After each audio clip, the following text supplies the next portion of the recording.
Hello brothers and sisters, welcome to another episode here on Dangerous African Confessions HD. In this episode, we have the continuation of the story from our brother who is, or better to say was a prophet of God, who was lured into the demonic world in an attempt to have more knowledge and power, to work as a servant of God. In this captivating story, Prophet Isaiah shares with us the kind of life and the things he has done when seeking for power. He says some astonishing things that got me into disbelief. Now, he is telling us to be more careful of our pastors because, even him, the kind of problems he's facing now, is what caused him to tell us about his life as a prophet of the evil one. As part of our policy, I've edited the names, locations to hide their identity. Without wasting much of your time, let's go and listen to the story. So, after the program, I asked how he is able to interpret the Bible and prophesy in such a manner. He laughed and told me to forget about it and focus on what I was doing. He told me everything comes with time and that, as I grow in the ministry, I will learn all that. I sensed there was more to what he knows than what he was telling me. But then I didn't push much and we ate. After eating, we went to sit in his car. He was extremely quiet. So, I asked why he was that much quiet. He asked me if I was serious to know more about ministry. I told him yes. If only he would teach me. He looked at me and said if only I am ready, he will not just teach me, but he will show me the way and reveal to me hidden secrets of so many pastors and prophets. I never knew these secrets he is talking about were more about the dark powers they are using to perform all the big miracles that are flying around on television and on social media. He took me to his church premises and showed me what he intends to do. He showed me a place where he was putting up a building for a television station to broadcast his programs live. There was something about him. He really appears to be more organized than most pastors that I have met prior to meeting him. This made me to push to know more about helping me in ministry like he was saying. So one day, he asked me if I have been to the seaside at night time before. I told him no, the truth is that, all my life, I had never been to the seaside before. So, when he said that, I asked why he mentioned the seaside. He said, if I truly want him to help me, there are things I must see and experience for myself. He said that, he can't be explaining and talking about them all the time. At this point, I was all in on him helping me. I wanted my ministry to be more vibrant like his own. It wasn't out of envy, but I desired to have my ministry molded after his own.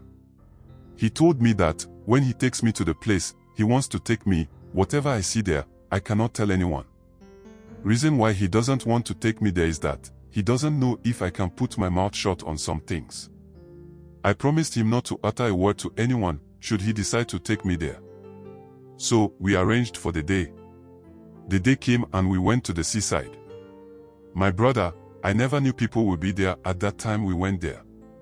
It was around 1 a.m. at dawn when we went. So, he told me that, there is more to learn in life and ministry than I know. He said, there are so many secrets that I will have to know in my ministry life. Either than that, I will remain where I am forever. He further said that, there are some powerful men of God in the country that I will be meeting soon. He said all of them do have their secrets. But then, because people do not know about them, they portray a different kind of lifestyle out there. When we were at the seaside, there were people of all walks of life there. Some were just down in the sand at the beach. Others were having fun, enjoying themselves. So, I asked why we were there in such an unholy place as men of God. He laughed and said that, he just wanted to let me see that, there is some other side of life that not everyone knows about. We went past the people and entered the building like a resort. When we got to the entrance, the security guard greeted him and checked on his card and then allowed us to enter. He told me to be calm and follow whatever he will ask me to do. In about few steps into the place, we met one man. They shake each other and address themselves as man of God. The man that we met welcomed us. I was surprised. It was like, my friend was very big in here. Judging from the security guard to this man. We got to the living room and he called one of the people in there to go upstairs and call someone. Now when the guy left to go and call the person, my friend turned to me and asked me, "Do you trust me?" I said, "Yes, I do, but I am confused." He replied that, "Yes, I know you will be confused. But before they come, I want to tell you some important thing." He said that, not everything that I have been taught to be bad or evil is actually evil. He wanted me to have an experience, after which if I feel it is bad or evil, I can walk away in peace and quietly. Something didn't sound right for me. But then, I said okay to him. One man came down from upstairs to where we were. He asked us to follow him. So, we stood up and followed him into a different room. In the room, they asked me why I was there. But then, before I could say anything, my friend said that he brought me so that the man can help me experience the powers there is to perform mightily in ministry. The man asked me if that was true. And I said yes, I wanted to perform just like my friend was performing. I also told him that my friend said there were secrets to ministry that I wanted to learn about them.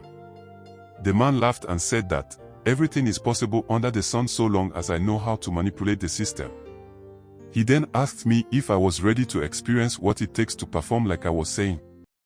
I responded yes. He asked me to sit on the floor and close my eyes. After some time, I could feel something was being sprinkled on me. After that, he opened my arm and gave me something to hold on to. He then told me to repeat the words after him. I remember the words vividly.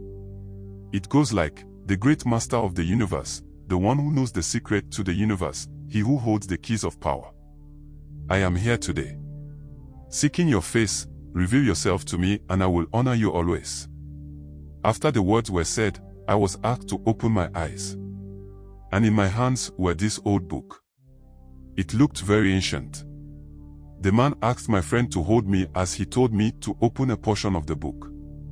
I was not to read the book because that place was empty. The man said, "Before we proceed, what is on the pages that have been opened?" I told him they were blank. He laughed and said, "That is what human eye sees, but then there are writings on those pages." I was shocked to hear him say that, because there were actually nothing on those pages. He then told me to just focus on those 2 pages and concentrate on the page without thinking of any other thing. He said, "Whatever appears there are instructions meant for me to carry out." So, I gazed on the blank pages of the book. This man started speaking in tongues. After a while, I saw something like an illusion of a person sitting right in front of me, writing on the pages. I was not asleep, neither was I blinking. I was soaked deep into what was being written. After a while I felt someone touched me. The man told me to read out what I saw written on the pages of the book. It read like, "Welcome my son. I know why you have come to me. You are here for power to prophesy and miracles. You can have them in abundance. Now in exchange of the power, you will have to sacrifice the blood of a lamb on an altar," and then read out what you read earlier. When after I told them this, the man told me to get the animal and sacrifice it. He asked me to first build an altar and sacrifice the animal on the altar. He said the altar must be in a secret place away from anyone, because that is where I will consult. He then said when after all these things are done, I will see manifestation. I will work miracles like no other. There are things I did not add because I don't want anyone curious out there to go and try them. So, when everything was done, we came downstairs and I saw one very famous pastor in the country walk into the living room. He shakes all our hands and he looked at me for a while. He asked my friend, "Is he the young man you talked about?" My friend replied that yes, I am the young man. Then, this famous pastor that I can only dream about, hugged me, saying, "Welcome to this family, we love you and you can always walk to me and talk to me about any issue that needs a listening ear." This was just like a dream. Someone that I only watch on television is now telling me that his doors are always open for me. He then told me that, in this pastoral life, before you can reach heights, you need connection and also you need people who knows the way to show you what people can't show you. He said this and then went upstairs with the man who we came to meet. On our way, I wanted to ask my friend a lot of questions, but the first one that I asked, he told me to first go and do just as I was told to do and see if he has done me good or bad, before he will answer any of my questions. So, I came home and did just as I was told to do. I forgot to say that the book was also given to me to be like my go-to guides if I don't understand any ritual. So, I was doing directions in the books as they are in it. I started seeing changes in my ministry. Even though I wasn't like my friend, I knew I was on a path. Things began moving well for me. One day, my senior pastor called and told me about a revelation. He said that, in the revelation, I was following a group of people and out of nowhere, I didn't see them again in the revelation. And I started crying and begging God to forgive me. So, if there is anything that I am getting myself involved in, I should turn back. This is what brought about the break in our relationship. I don't know how I got the idea of him being jealous of my progress came from. I really talked to him in a manner that you could hear in his voice that he was almost teary. I hung up the call on him and decided never to go to him or talk about him ever again in my life. Time went by and I was doing well in ministry. And I was attending programs here and there, meeting these big pastors that I admired back then. They were all calling me for programs. So, time came and I went to the altar and did just as how I directed to go about it. This time around, after doing all that I know I am supposed to do and walk out of the room, something happened in the room. I was being moved, or let me say drawn closer to the book. So, I took the book and I opened it up. In about some minutes into the book, I heard a voice loud and clear saying, "It is time to make your sacrifice. This time around, you must sleep with a lady in her menstrual period at the end of every month, or I will lose everything including my life." I knew at this point that I have really gotten myself involved in things that was beyond my control. So, I had no option than to heed to what I was asked to do. I resulted in sleeping with ladies in my church. Both married and single, it doesn't matter. I had this strange urge to always be with a lady. So, I was even sleeping with women in their menses at the end of every month before I mount the pulpit. And when it happens like that, the way and manner I will flow, it is beyond how I can explain. I was practically using their blood for sacrifices. And as a result, they will be coming to me with problems of different kinds.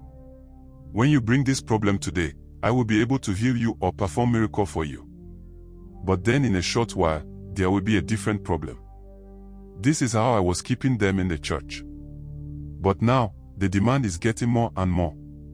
I am to make a human sacrifice. This is something that is breaking me down. Hence my decision to come out of it. I know the steps I am taking now is dangerous, but then I know some way somehow, the merciful Lord will see me through. I honestly want to go back to my senior pastor, but I don't even know how to begin. I want to use my journey as a testimony and share my experience with the rest of the world. Please, my brothers and sisters, if you are just going around following miracles, then I beg you, be very careful. It might lead you into the wrong hands. The kind of pastors who are in this kind of cults, if you are to be told, you will never believe it. All I can say is, just be vigilant and critically assess the pastor before you go there. Thank you. Please kindly subscribe, share and like our videos. Kindly hit the notification bell so you will be the first to get notification to our videos when we upload.